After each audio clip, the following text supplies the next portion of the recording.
జిల్లాలోని గ్రంథాలయాల అభివృద్ధికి ప్రభుత్వం అన్ని విధాలా కృషి చేస్తుందని మంత్రులు కొండపల్లి శ్రీనివాస్, గుమ్మడి సంధ్యారాణి తెలిపారు. జిల్లా కేంద్ర గ్రంథాలయంలో జరిగిన కార్యక్రమంలో ఉమ్మడి జిల్లా గ్రంథాలయ సంస్థ చైర్మన్ గా డొంకాడ రామకృష్ణ ప్రమాణ స్వీకారం చేశారు. గ్రంథాలయాలు విజ్ఞాన గనులని, పుస్తక పఠనం ద్వారా వ్యక్తిత్వ వికాసం సాధ్యమవుతుందని మంత్రులు పేర్కొన్నారు.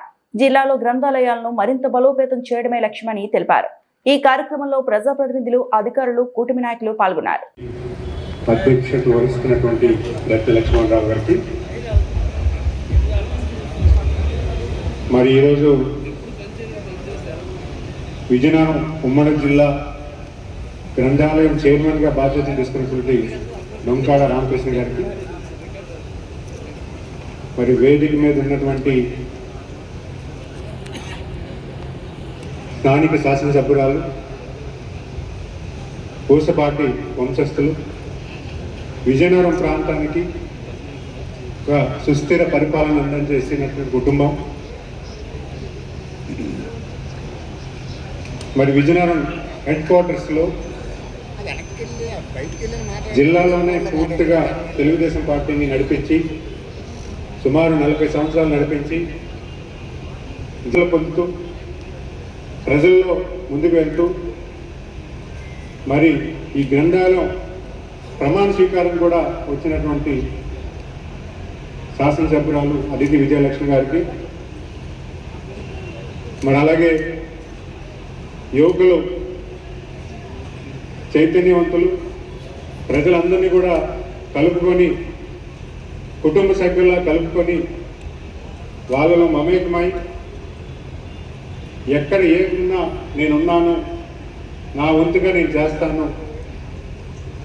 ఆయన ఒక రాజకీయ వారసులే కాదు, ఒక రాజుల వంశస్థులు, ప్రభువులు. మరి అలాంటి కుటుంబంలో ఈరోజు ప్రత్యక్ష రాజకీయాల్లో బొబ్బులి శాసనసభ్యులుగా బాధ్యతలు తీసుకొని బొబ్బులి నియోజకవర్గంలో అనేకమైనటువంటి మంచి పనులు చేస్తూ ప్రజల మనసులో గెలిచినటువంటి వ్యక్తి. మరి ఆయన కూడా ఈ సభకు రావడం ఖచ్చితంగా ఒక మంచి విషయం. మరి ఎంత లేదన్నా నేను తక్కువ కాదు, ప్రభుత్వ విప్పుగా బాధ్యత తీసుకొని శాసనసభ్యులుగా ప్రతి మనసుని గెలవాలని ఎప్పుడూ తాహటపడే వ్యక్తి కురుపాం శాసనసభ్యురాలు జగదీష్ గారికి, మరి ఈ జిల్లాలో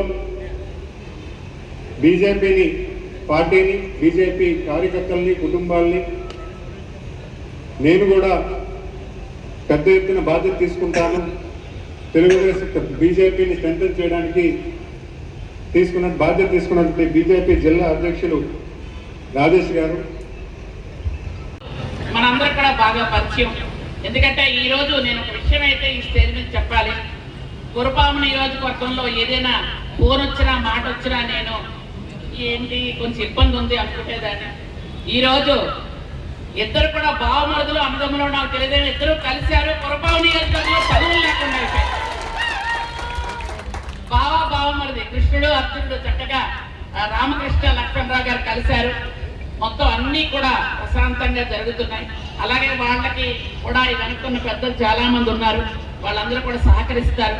కాబట్టి మన అన్ని నియోజకవర్గాలు, మన పార్వతీపురం మన్యం జిల్లాతో పాటు విజయనగరం జిల్లా, మొత్తం ఉమ్మడి జిల్లా అంతా కూడా మనం గెలిపించుకొని అత్యధిక మెజార్టీ ఇవ్వాలి. అలాగే గ్రంథాలయ సంస్థ కూడా ఎక్కడెక్కడ గ్రంథాలయాలు కావాలంటే చాలా మంది యువత అనుకుంటున్నారు. అలాంటిది మండలానికి ఒకటైనా మనం చిన్న గ్రంథాలయం పెట్టగలిగితే అక్కడ ఉన్నటువంటి పిల్లలు చదువుకోవడానికి అవకాశం ఉంటుంది. కాబట్టి అక్కడ పరిస్థితులు, అక్కడ స్థలం ఇవన్నీ చూసుకొని మీరు పూర్తిగా గ్రంథాలయ సంస్థను అభివృద్ధి చేయడానికే పూర్తిగా ఎక్కువ కాలం వెచ్చించాలని నేను మనస్ఫూర్తిగా కోరుకుంటూ, ఎందుకంటే డబ్బు ఇస్తే ఎప్పుడైనా మర్చిపోతారు, ఒక అన్నం పెట్టినా మర్చిపోవచ్చు, కానీ చదువు అనేది ఎప్పుడూ మర్చిపోలేరు. అది ఎప్పుడూ కూడా దినదినం అభివృద్ధి చెందుతూనే ఉంటుంది. ఎవరు దొంగలు కూడా దోచుకెళ్ళలేదు అంటే ఒక్క డబ్బే, ఒక్క చదువే. కాబట్టి అలాంటి చదువు ఎప్పుడు డబ్బు కన్నా మనకి ఎక్కువ విలువనిస్తుంది. కాబట్టి అలాంటి చదువులో ఉన్నటువంటి ఒక సంస్థకి ఆయన అధిపతిగా చేశారు. కాబట్టి అలాగే ఆయన దినదినం అభివృద్ధి చెందాలని మనస్ఫూర్తిగా కోరుకుంటూ, దయచేసి మీరు చాలా మంది అనుకోవచ్చు ఎందుకు మేడం గారు మధ్యలో మాట్లాడుతున్నారని. వైజాగ్లో నాకు ఇంకొక మీటింగ్ ఉంది, నేను వెళ్ళాలి, అందుకనే మాట్లాడుతున్నాను. విజయనగరం శాసన సభ్యురాలు